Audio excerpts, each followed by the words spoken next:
Disse o Senhor a Moisés: diga aos israelitas que mudem o rumo e acampem perto de Pi-Hairote, entre Migdol e o mar. Acampem à beira-mar, defronte de Baal-Zefon. 3.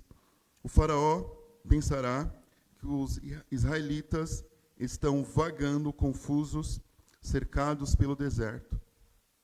Então endurecerei o coração do faraó, e ele os perseguirá.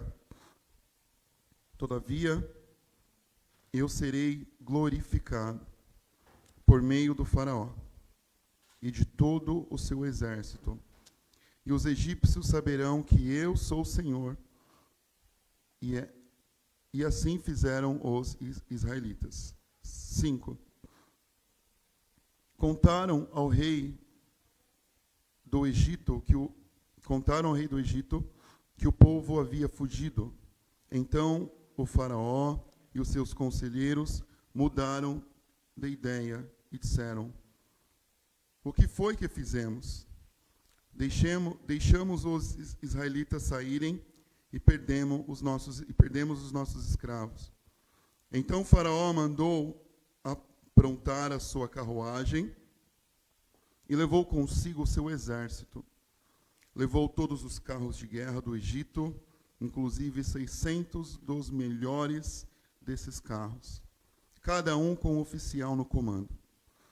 O Senhor endureceu o coração de Faraó, rei do Egito, e este perseguiu os israelitas que marchavam triunfalmente. 9.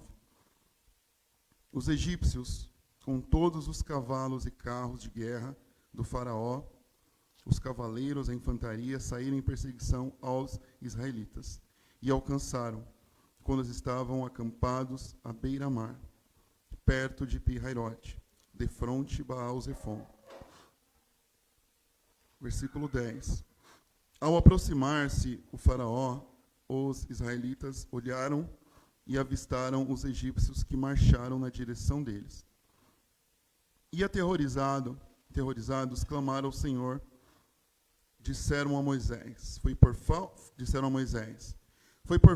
por falta de túmulos no Egito que vocês nos trouxe para morrermos no deserto?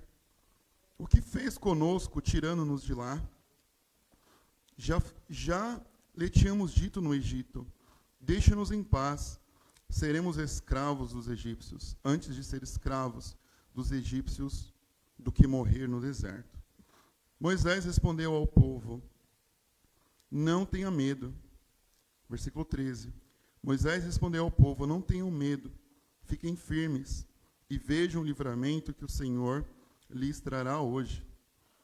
Porque vocês nunca mais verão os egípcios que hoje vêm. O Senhor lutará por vocês. Tão somente acalmem-se. Disse então o Senhor a Moisés: por que você está clamando a mim? Diga aos israelitas que sigam avante. Erga a sua vara, estenda a mão sobre o mar, e as águas se dividirão, para que os israelitas atravessem o mar em terra seca. Eu, porém, endurecerei o coração dos egípcios, e eles os perseguirão, e serei glorificado com a derrota do faraó e todo o seu exército, com os seus carros de guerra,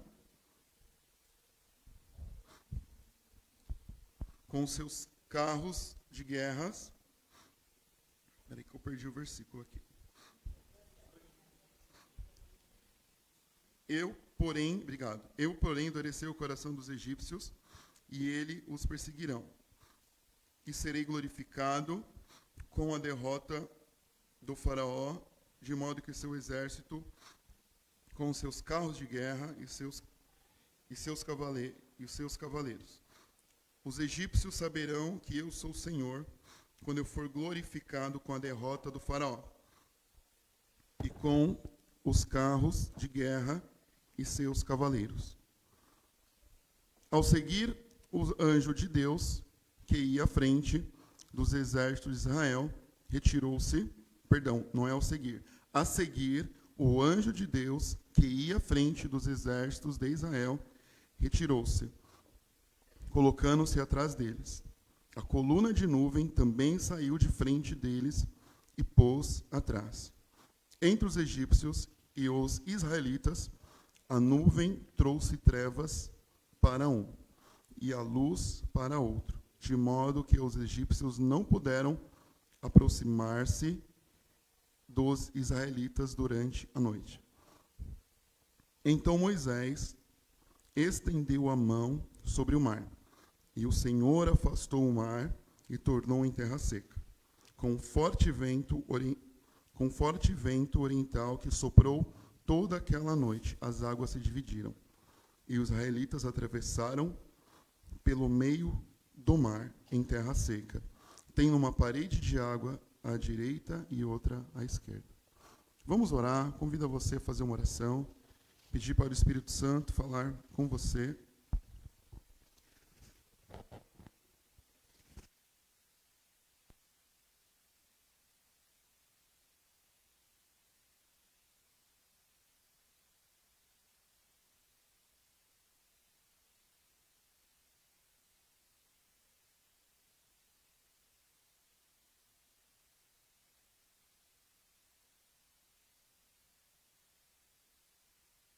Senhor, no nome de Jesus, Pai, aqui está a Tua palavra. Eu quero pedir que o Teu Espírito Santo venha usar a minha vida. Que o Senhor continue falando ao meu coração, revelar a Tua palavra a mim, revelar a Tua palavra à Tua igreja, Pai. Que possamos sair daqui transformados pela Tua palavra, avivados pela Tua palavra. Espírito Santo, fale com cada um de nós. Nós pedimos em nome de Jesus. Amém, Senhor. Amém. Eu li todos esses versículos, mas eu vou me apegar apenas em alguns versículos. O tempo não permite a gente explanar os versículos por completo. Mas aqui o povo de Israel, ele está saindo a caminho da terra prometida, liderado por Moisés. E eles têm esse desafio, que é atravessar o Mar Vermelho. E a gente vai, daqui a pouquinho, se apegar mais nessa situação. Mas primeiro eu vou aqui dar a introdução para a gente entender o tema, aquilo que nós vamos conversar, em cima daquilo que Deus quer falar conosco. Irmãos, quantas vezes nós temos promessas, assim como nos primeiros textos, versículos que lemos aqui, as promessas que Deus deu ao povo de Israel, que Deus deu a Moisés, de estar à frente, de lutar por eles. Todos nós, como cristãos, nós temos essas promessas, nós temos a palavra de Deus. Porém, nós pegamos essas promessas, pegamos aquilo que Deus vai fazer conosco, e ao invés de termos uma vida ativa, agimos na passividade, esperando que algo se cumpra, esperando que a promessa se cumpra. E aí, à espera dessa promessa, à espera daquilo que vem acontecer na sua vida, nós assumimos uma vida sem ação, uma vida sem atitude, uma vida talvez sentada na plateia e assistindo a sua vida como filme, vendo as coisas acontecerem, você não assumindo o controle. Quantos de nós, crentes, assumimos essa posição na vida, uma posição de passividade, porque somos crentes, porque temos um Deus que vai fazer por nós, porque temos um Deus que vai abrir o mar para nós, que temos um Deus que tem promessas para nossas vidas, um Deus que diz que vai lutar por nós, e nós nos acomodamos, porque é Deus que fala, é Deus que direciona, é Deus que faz acontecer. Então nós nos acomodamos. Talvez eu vou lá, sou responsável por um grupo familiar, lá Deus vai me revelar a palavra. Vou deixar na mão de Deus. É claro que Deus revela, é claro que Deus faz. Mas você percebe que é fácil assumir uma posição de comodismo e colocar toda a responsabilidade de Deus. E nós, tranquilos ali, como alguém que vai ter um motorista particular para te levar aonde quer. Queremos muitas vezes que Deus seja esse motorista. Chegamos no carro. Para onde você deseja ir? Para onde você quer ir? E você não faz esforço algum. O motorista te leva. Faz tudo por você. Só que essa vida passiva, ela traz algumas consequências. Porque essa falta de atividade, de ação, de atitude, gera em nós uma posição de vítima. Por quê? Por que vítima? Porque eu não sou um agente ativo, os outros são. Então, se eu não sou um agente ativo, tudo que acontece na minha vida é por culpa do outro. Tudo o que acontece na minha vida é culpa do outro. Essa vida passiva, essa vida sem atitude, nos faz viver um vitimismo. Somos vítimas. A minha vida é uma desgraça. Nada dá certo na minha vida. Todo mundo casa, todo mundo namora, todo mundo tem um bom emprego. E eu não tenho nada. Deus responde a oração de todo mundo, menos a minha. Olha, ele conseguiu passar naquela faculdade. E eu estudo, e não consigo. Olha o carro daquele irmão. Olha o meu carro. Olha o salário dele, olha o meu salário. Ó vida, ó céus. Os mais antigos, por favor. É que eu esqueci, aí eu não lembro a terceira fala. Aquele personagem. A gente vive dessa forma. Por ter uma vida dentro da passividade. A segunda consequência é a terceirização da responsabilidade. A gente terceiriza a responsabilidade. Olha, a culpa é do outro. A responsabilidade é do outro, nunca é sua. O outro precisa fazer. O outro precisa assumir. Sempre o outro.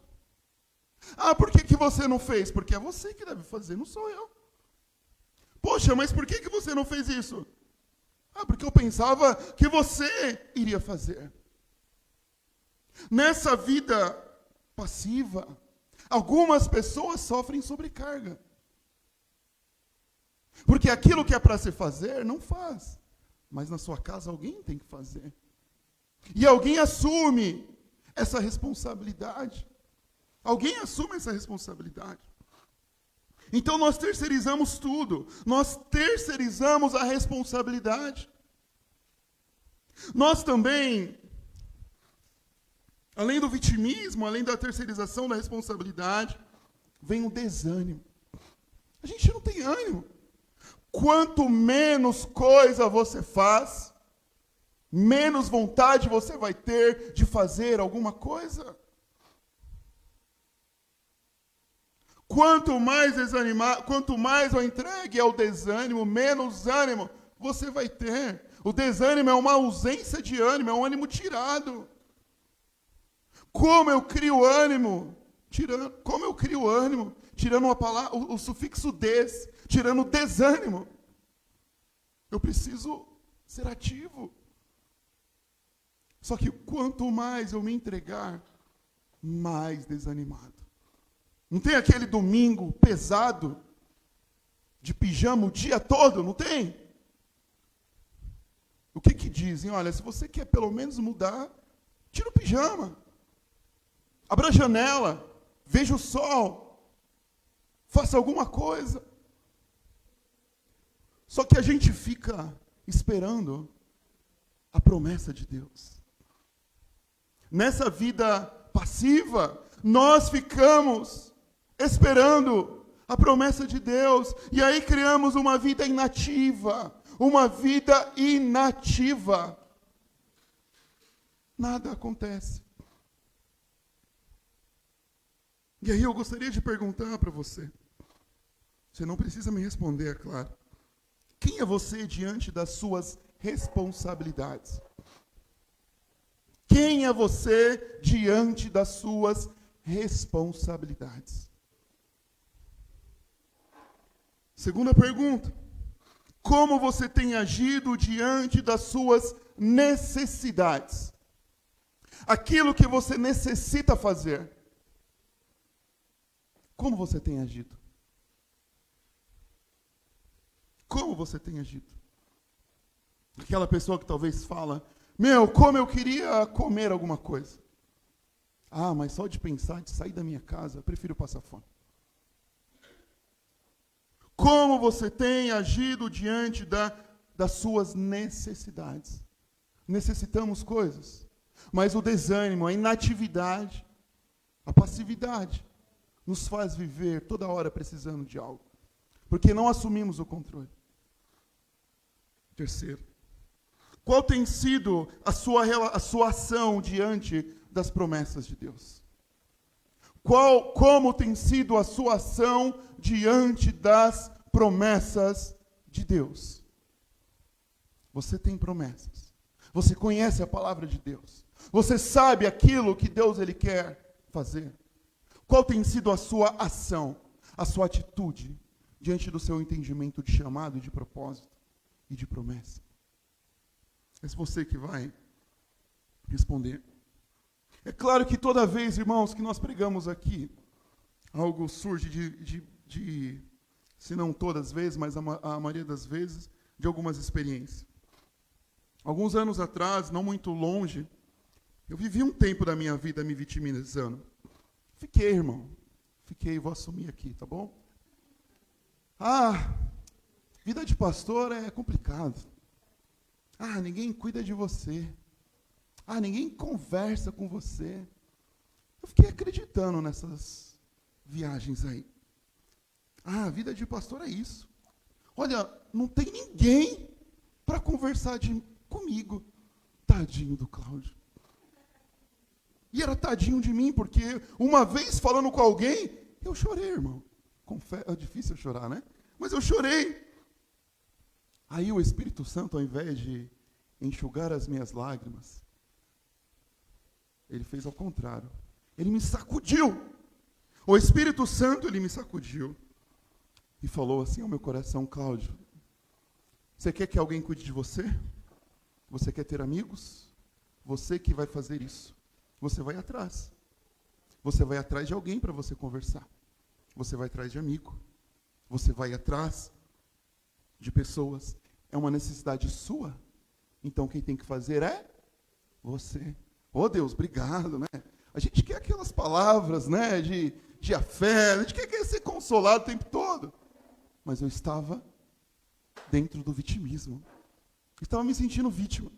Bom, quando eu entendi isso, irmão, olha que interessante. Um pastor de mais idade, amigo meu, da família e tal, ele me manda uma mensagem, me chama de Claudinho, os mais antigos me chamam assim, né?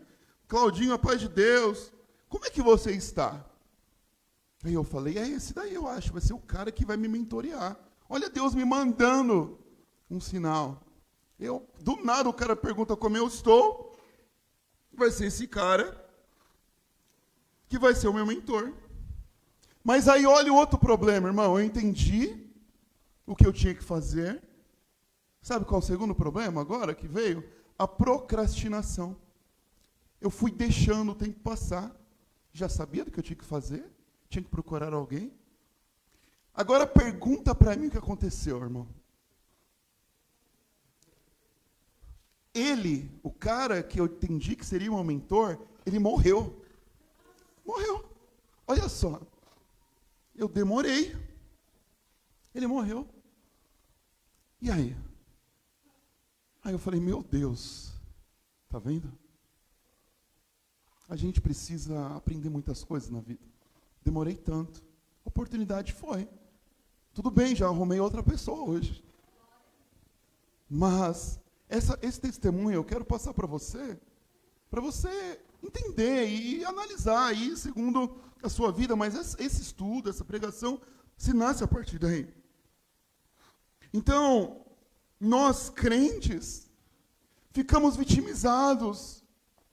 Ah, eu não tenho isso. Ah, eu não tenho aquilo. Ah, como eu queria tanto. Ah, como seria bom, meu irmão.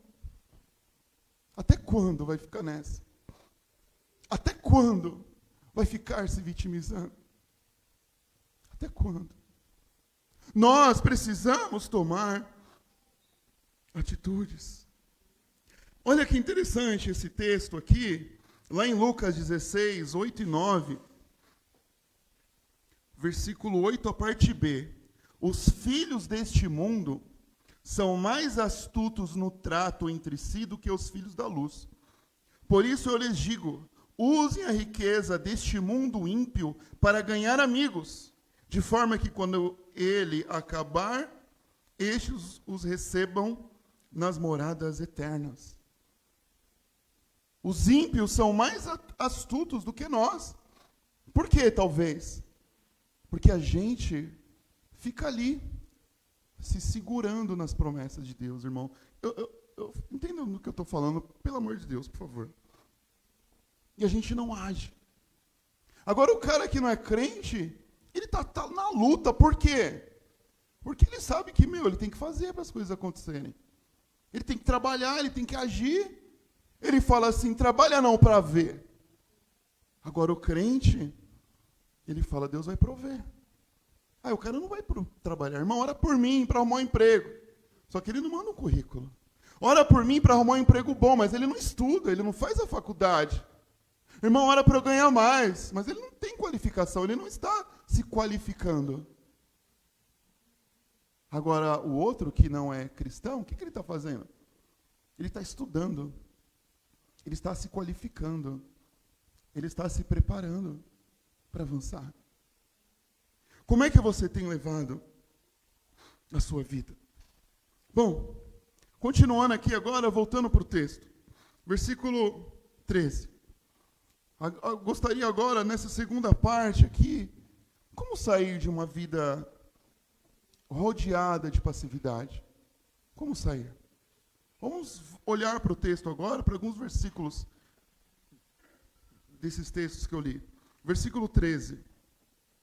A galera fica apavorada, porque os egípcios estão chegando. A galera está assustada. Vai dar ruim. Vai dar ruim. Versículo 13. Moisés fala para o povo, não tenham medo. Fiquem firmes.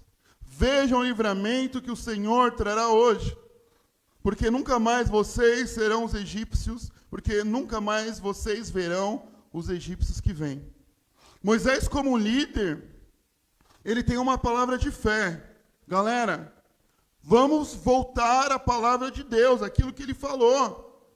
Vamos voltar à fé. O povo, naquele momento de crise, ficou desesperado, irmão. E aí nós, muitas vezes, no momento de crise, nós vamos perdendo a nossa fé. Olha o que aconteceu com eles, com os israelitas, quando eles souberam que o exército estava chegando. Versículo 10. Ao se aproximar-se o faraó, os israelitas olharam e avistaram os egípcios que avançaram na direção deles. Aterrorizados, clamaram ao Senhor. Versículo 11. Disseram a Moisés: foi por falta de túmulos no Egito que você nos trouxe para morrermos no deserto? O que você fez conosco, tirando-nos de lá? 12. Já tínhamos dito para você, deixe-nos em paz, seremos escravos dos egípcios. Preferimos ser escravos dos egípcios. Olha, eu estou pensando em fazer fono. Estou pensando nisso. O nariz fica congestionado e aí fica complicado. Esse é bom, pastor? Você precisa.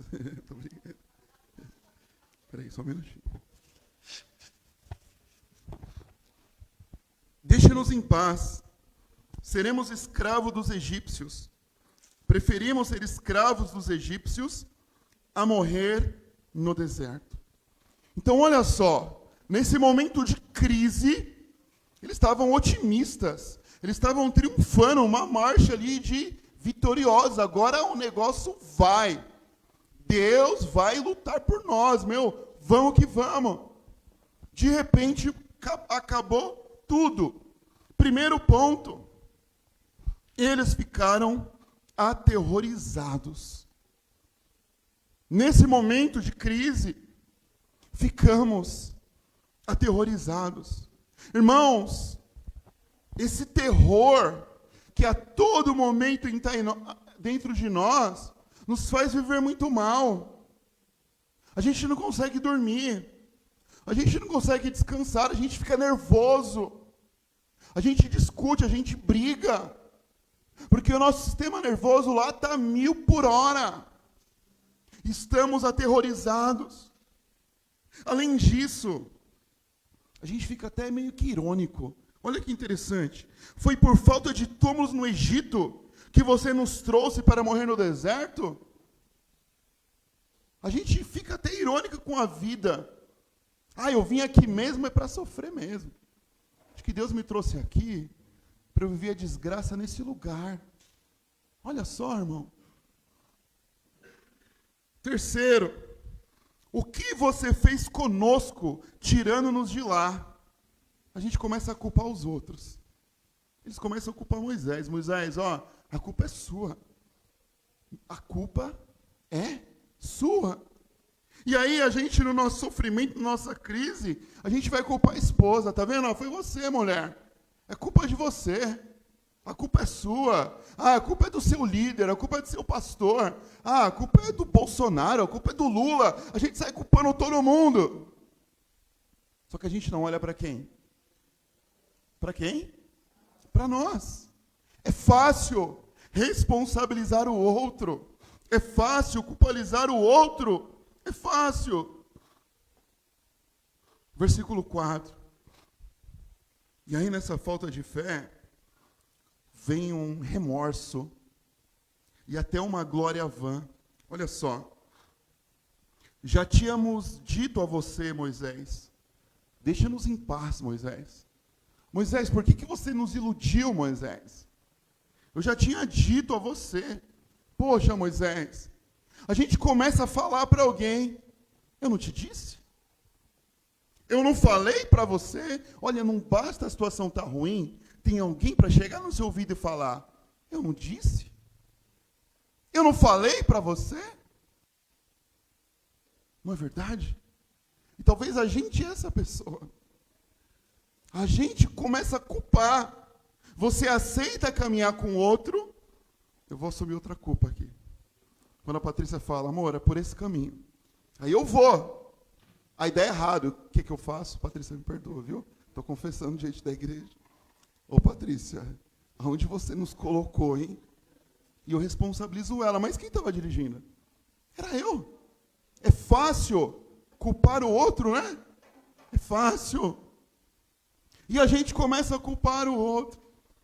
A gente começa a responsabilizar o outro. E olha o vitimismo aqui, Seremos escravos dos egípcios. Preferimos ser escravos dos egípcios a morrer no deserto. Prefiro ser escravo mesmo. A gente diz, olha, eu prefiro essa vida medíocre. Eu prefiro viver nessa vida miserável do que lutar, do que enfrentar. E muitas vezes vivemos essa vida miserável porque nós não lutamos, nós não enfrentamos. As nossas ações dizem para nós, ou a nossa inatividade está dizendo, olha, eu preciso viver na miséria mesmo, do que lutar. Eu prefiro viver sem dinheiro do que trabalhar. Eu prefiro ficar aqui sem fazer nada mesmo. É essa a posição que eu quero assumir. E até dizemos, eu não nasci mesmo para ser feliz. Eu não nasci, não. A felicidade eu acho que é para outras pessoas. Não nasci para ser feliz. Eu não nasci para conquistar. Eu nasci para dar errado na vida mesmo. cheguei à conclusão. Alguns dizem isso. E tem uns cristãos tão conhecedores da Bíblia que falam assim, eu acho que esse é meu karma. Esse é meu karma. Então eu tenho que aceitar. Quem sabe na outra vida eu vou evoluir meu espírito. Misericórdia, né, irmãos? Eu não sei explicar muito bem, mas é um peso, enfim, mas é uma explicação com outra religião, então deixa para lá. Mas é um peso que você tem que levar, enfim, deixa para lá. Senão alguém pode assumir como verdade, mas pesquisem aí depois no IAL o que é um karma. Bom, e aí, irmãos? Como então sair dessa inatividade, dessa passividade? Primeiro, versículo 13. Moisés respondeu ao povo, não tenham medo, fiquem firmes e vejam o livramento que o Senhor trará hoje, porque nunca mais vocês verão os egípcios que hoje vêm. A primeira coisa, nós precisamos nos lembrar das promessas de Deus, pois elas são para serem vividas. As promessas de Deus são âncoras para as nossas vidas. A promessa de Deus é uma âncora para a sua vida. Nesse momento de crise, ao invés de assumir uma vida passiva, uma vida parada, estagnada, inerte, se apegue na palavra de Deus, se firme na palavra de Deus, não abandone a sua fé. Às vezes nós esquecemos da palavra do Senhor. A gente começa, o nosso ponto de atenção está conectado ao hoje. O nosso ponto de atenção está conectado ao aqui e agora. A gente esquece aquilo que Deus tem para nós amanhã. A gente esquece aquilo que Deus tem para nós no futuro. E a gente se conecta ao hoje. Como se nunca fosse passar. Como se não fosse dar certo, irmão. Para quem tem mais tempo de vida sabe. Eu lembro muito bem quando eu conversava com meu pai. Ele olhava assim para mim tão tranquilo e falava, isso daí vai passar. Isso daí, para mim, era uma tempestade enorme. A forma que ele olhava assim, poxa, isso daí... Os irmãos de mais idade sabem disso, só que para alguns aqui é uma tempestade. E eu não quero desconsiderar a sua dor, pelo amor de Deus, irmão. Mas eu quero que você se pegue na fé de Cristo. Se pegue na palavra de Deus. Se apegue naquilo que Deus tem para você. E aí Moisés fala, beleza, então. Eu vou ficar firme, então vou falar algo para o povo. O Senhor lutará por vocês. Fiquem calmos. E aí Moisés, ele está certo. Moisés, ele está certo. O Senhor falou que ia lutar. Se o Senhor vai lutar, eu vou ficar calmo. Só que é o seguinte, Moisés leva aqui uma... Ô Moisés, está clamando por quê? Por que você está clamando a mim? Filho, ande, avance, vá para frente. Então, muitas vezes, aqui, como eu falei na introdução, nós queremos pegar a promessa e ficar parado. Ficar calmo, muitas vezes, para nós, não é uma saúde plena, mental. Não, ficar calmo para nós é estagnação. É ficar sentado. Uma vez me chamou a atenção uma história de um líder da igreja, tal, que era pastor, enfim, e a mulher contando, olha, a gente não tinha nada para comer em casa, e eu estava do lado do meu marido na cama, era de manhã, ele em casa, dormindo, e ele falou para mim, ó, mulher, Deus vai prover. Aí eu falei, beleza, mas eu acho que se fosse eu não estaria na cama de manhã dormindo. Deus vai prover, mas eu tinha que ir atrás de alguma coisa. É fácil, né? É fácil. É fácil a gente viver lá na cama. Quem não quer amanhã, segunda-feira, está dormindo até tarde. Quem não quer segunda-feira, acordar meio-dia, 1h? Quem não quer? E aí? E aí, Deus provendo lá, só mandando pix para você. Aí é fácil, né? Mas a vida não é assim. A vida não é dessa forma.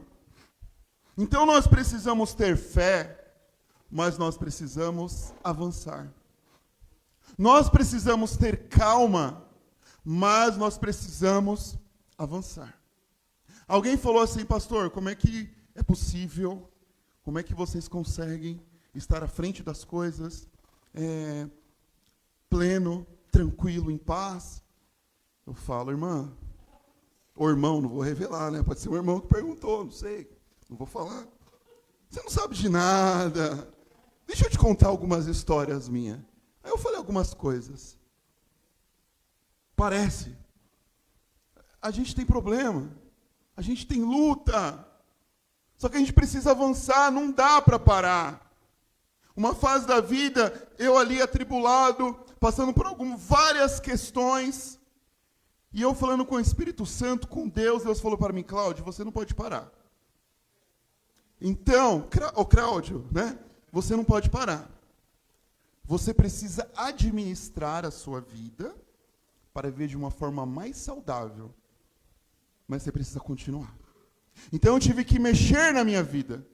Eu tive que administrar algumas atividades, alguns horários, algumas coisas que eu tive que fazer um remanejamento na minha vida.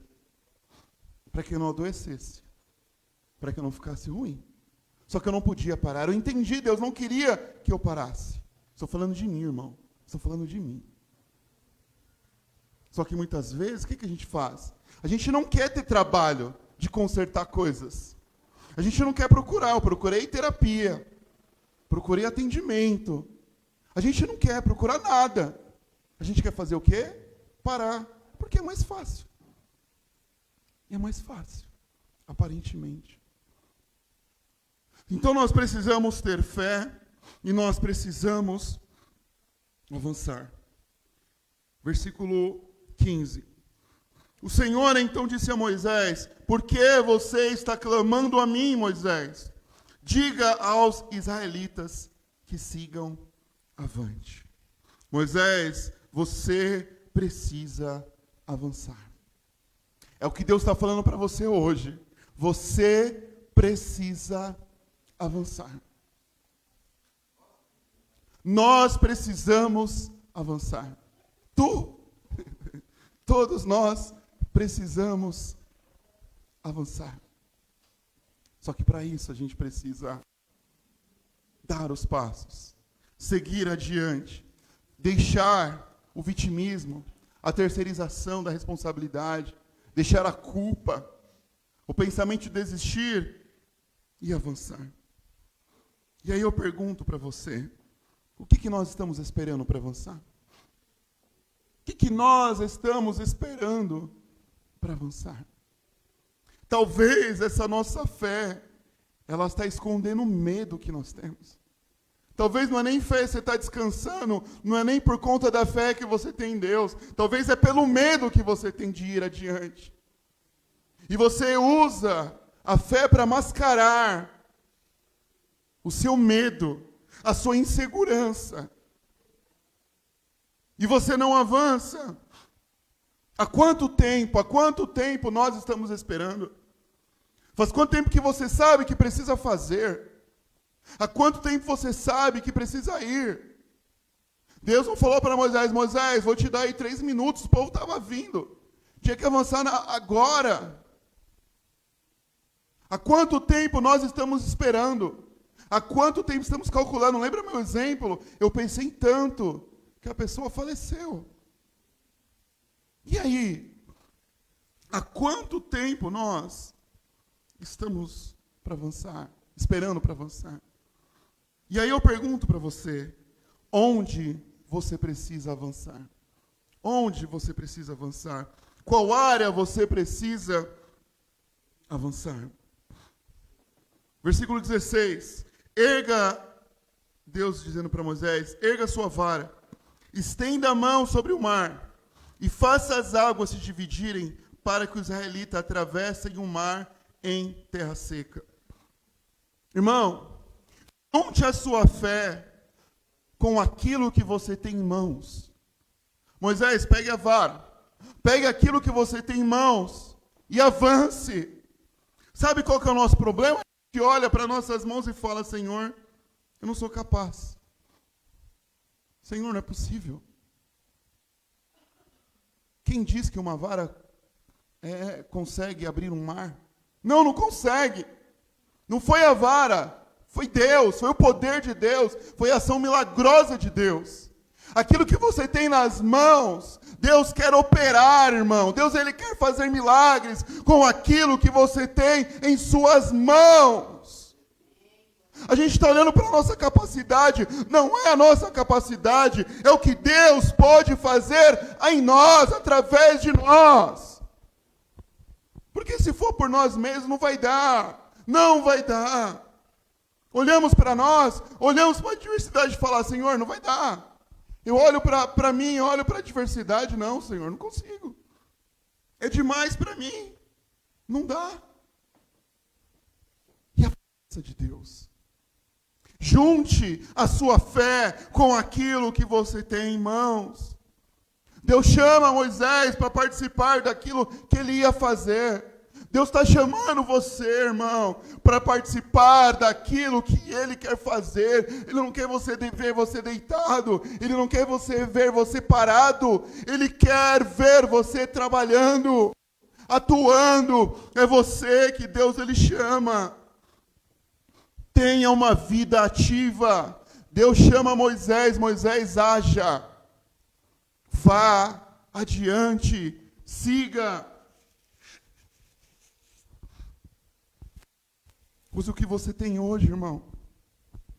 Use o pouco que você tem hoje para conquistar aquilo que você quer amanhã. Use o pouco que você tem hoje para alcançar aquilo que você quer amanhã.